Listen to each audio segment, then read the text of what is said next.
एक और उदाहरण देता हूं। 1966 में आप में से कुछ लोग होंगे, मैं तो तब पैदा भी नहीं हुआ था जिस समय की यह घटना है। भारत के लाखों संतों ने एक बहुत बड़ा जुलूस निकाला दिल्ली में। गाय रक्षा होनी चाहिए, कानून बनना चाहिए। गांधी जी तो तब थे नहीं, विनोबा जी थे, गांधी जी के शिष्य थे। उनका आशीर्वाद लेके बहुत बड़े बड़े साधु संत इकट्ठे हुए। स्वामी करपात्री जी महाराज, जो शंकराचार्य के स्थिति वाले संत हैं, वो उन्होंने लीडरशिप लिया, गो रक्षा होनी ही चाहिए। लाखों साधु संत इकट्ठे हुए और उन्होंने कहा कि हम संसद को घेर लेंगे अगर सरकार गोरक्षा का कानून पारित नहीं करती। सौभाग्य या दुर्भाग्य जो भी कहिए, स्वामी करपात्री जी महाराज के थोड़े दिन पहले के आशीर्वाद से श्रीमती इंदिरा गांधी प्रधानमंत्री बन गई थी। तो स्वामी करपात्री जी को लगता था कि इसको तो आशीर्वाद मैंने दिया है, अब ये कैसे मना करेगी मेरे काम को। स्वामी जी को मालूम नहीं था, चेहरे कुछ होते हैं, मुखौटे कुछ होते हैं। अच्छा, विनोबा जी ने भी आशीर्वाद दिया था, आपको मालूम है, श्रीमती इंदिरा गांधी को। इंदिरा गांधी जब प्रधानमंत्री बनी थी तो उनकी पॉलिटिकल पोजीशन बहुत कमजोर थी। उनके सामने जो टक्कर में थे ना, वो बहुत पावरफुल लीडर थे। निजलिंगप्पा बहुत पावरफुल आदमी थे। पूरा दक्षिण भारत उनके समर्थन में खड़ा था और तय था कि ये प्राइम मिनिस्टर बनेंगे। निजलिंगप्पा को अड़ंगी लगाकर श्रीमती गांधी प्रधानमंत्री बनी थी। तो बहुत सारे संतों से आशीर्वाद लिया था, तो करपात्री जी ने भी दे दिया, विनोबा जी ने भी दे दिया। अब प्रधानमंत्री बनते ही याद दिलाया विनोबा जी ने, वो काम करो ना मेरा, वो हत्या बंद करने के लिए कानून लाओ। तो कहा बाबा अभी थोड़े दिन संभालने तो दो। तो बाबा ने कहा कितना दिन लगेगा संभालने में। तो दिन बीतते गए और करपात्री जी महाराज का धैर्य चुक गया, तो उन्होंने एक बहुत बड़ा जुलूस निकाल दिया। सरकार को घेरना है, संसद को कॉर्डन कर देना है, कोई अंदर जाएगा नहीं, कोई बाहर आएगा नहीं जब तक गोहत्या बंद नहीं होती। आप जानते हैं क्या हुआ? जिन करपात्री जी महाराज के आशीर्वाद से श्रीमती गांधी प्रधानमंत्री बनी थी, उन्हीं के ऊपर श्रीमती गांधी ने गोली चलवाई। और एक नहीं, सैकड़ों साधु उसमें मर गए। लेकिन गो हत्या नहीं रुकी, वो वैसे ही चले। उसके बाद स्वामी करपात्री जी ने, उनके शिष्य बताते हैं, मैंने कभी उनसे सीधे बात नहीं की, स्वामी करपात्री जी ने श्राप दे दिया। और वो ये कहते हैं कि उसी श्राप का दुष्परिणाम है कि जिस तरह से श्रीमती गांधी ने गोलियां चलवाकर मरवाया था गोरक्षा भक्तों को, उसी तरह से श्रीमती गांधी मारी गई।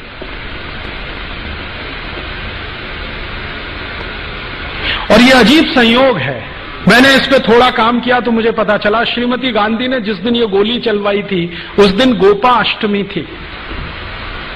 भारत में गाय के पूजन का सबसे महत्वपूर्ण दिन है गोपाष्टमी, दीपावली के कुछ दिन बाद आता है। और श्रीमती गांधी को जिस दिन गोली मारी गई वो दिन भी गोपाष्टमी थी। तब प्रभुदत्त ब्रह्मचारी और करपात्री जी महाराज ने गोहत्या आंदोलन चलाई थी। श्रीमती इंदिरा गांधी उस समय प्रधानमंत्री थी। बापूजी आगे आगे गाय चल रहा था, शायद उसमें आप सम्मिलित भी होंगे, और पीछे पीछे हमारे संत चल रहे थे। और सत्ता के मद में मतवाले लोगों ने बेमंत से गोली चार्ज किया था और उसमें संत भी मरे थे और गौ भी मरी थी। करपात्री जी महाराज का वह विज्ञप्ति, उस समय मीडिया नहीं थी, उस समय पेपर मीडिया थी, आर्यावर्त और केसरी में छपा था, कल्याण गौ अंक विशेषांक निकाल के देखो। उस समय करपात्री जी ने हाथ जोड़कर कहा था, हे सत्ता के अधीनों, हमारे पूर्वजों ने संविधान स्वीकार किया है, उसमें भी मेरा भी हक है, मैं भी भारत का नागरिक हूं। आपने संतों को मारा, जाओ हम संतों का खून माफ करते हैं, लेकिन याद रखना एक गाय की हत्या हुई, जाइए आपका कुल का नाश गोपाष्टमी तिथि में होगा। सब लोग भूल गए, मैं नहीं भूला, मैं नाम दे रहा हूं। अब संजय गांधी मरे आकाश में, तिथि था गोपाष्टमी। इंदिरा मरी आवास में, तिथि था गोपाष्टमी। राजीव मरे मद्रास में, तिथि था गोपाष्टमी।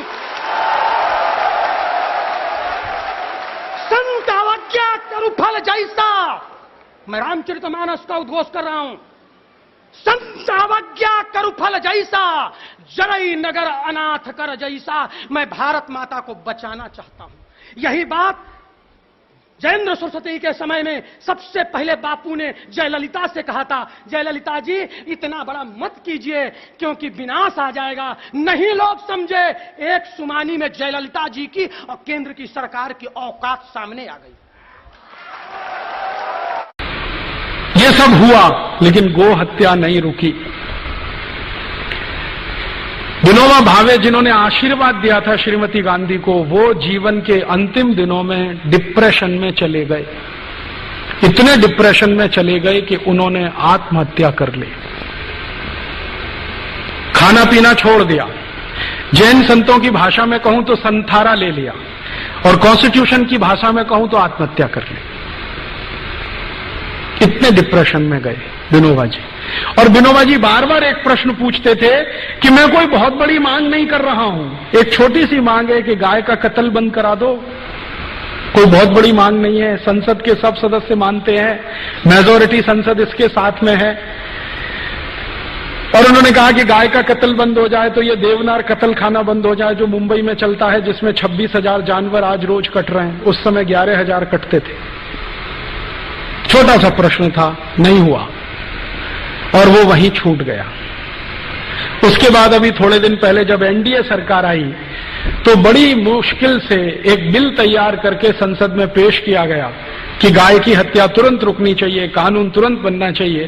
सवेरे बिल पेश किया गया, शाम को वापस ले लिया। श्रीमान अटल बिहारी वाजपेयी की सरकार ने सवेरे विधेयक पेश किया सरकार की तरफ से, शाम को वापस ले लिया, ये कहते हुए कि इस पे बाद में बहस होगी।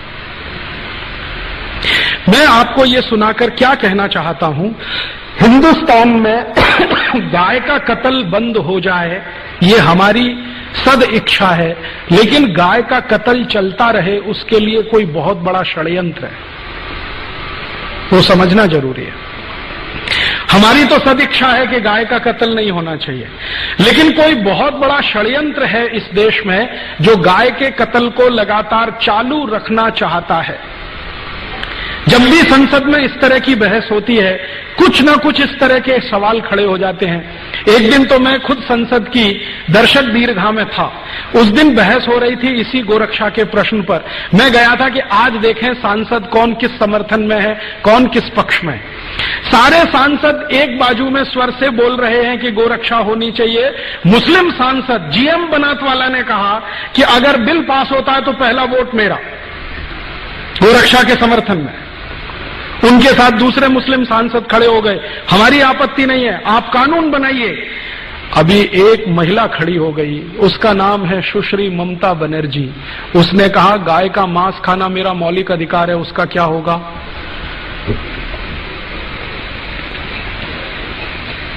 गाय का मांस खाना मेरा मौलिक अधिकार है, उसका क्या होगा?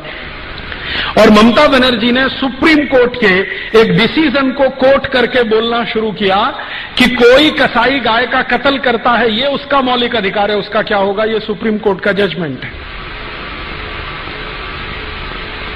तो मामला कहां बिल्कुल होते होते फिर फिसल गया। इसी तरह से एक बार और हुआ, हमारी संसद में सब तय हो गया कि गोरक्षा का बिल पास ही हो जाना चाहिए, सब हो जाना चाहिए। एक महामहिम भारत देश में राष्ट्रपति पद का चुनाव लड़े हुए एक व्यक्ति जी सोयल खड़े हो गए कि मैं गाय का मांस खाता हूं, मेरा क्या होगा? तो मैंने उनको एक खत लिखा था जिसका जवाब उन्होंने नहीं दिया। मैंने कहा आप गाय का मांस खाते रहिए अपने घर में काट के, ये कत्ल खाने तो बंद होने दीजिए। आपको गाय का मांस खाना है, आप अपने घर में कत्ल करिए, काटिए उसे, खाइए। आप में हिम्मत है तो अपने घर में गाय को काटिए, खाइए। आपकी बीवी बच्चे भी आपको देखें उसको काटते हुए, खाते हुए, पड़ोसी भी देखें आपको काटते हुए, काटते हुए, और अगली बार आप राष्ट्रपति पद का चुनाव लड़ें तो सबको पता तो चले कि ऐसा व्यक्ति इस देश में राष्ट्रपति बनना चाहता है। जवाब नहीं दिया उसके बाद, क्योंकि इस तर्क में क्या बुराई है? आपको गाय का मांस खाना है, ठीक है, खाइए ना, घर में काटिए, खाइए। ये कत्ल खाने क्यों चाहिए आपको? ये तो आपके मांस की सप्लाई नहीं करते, ये तो एक्सपोर्ट करते हैं सबका सब। आप खाना है तो घर में काट के खाइए। उसके बाद बंद हो जाती है सारी बहस।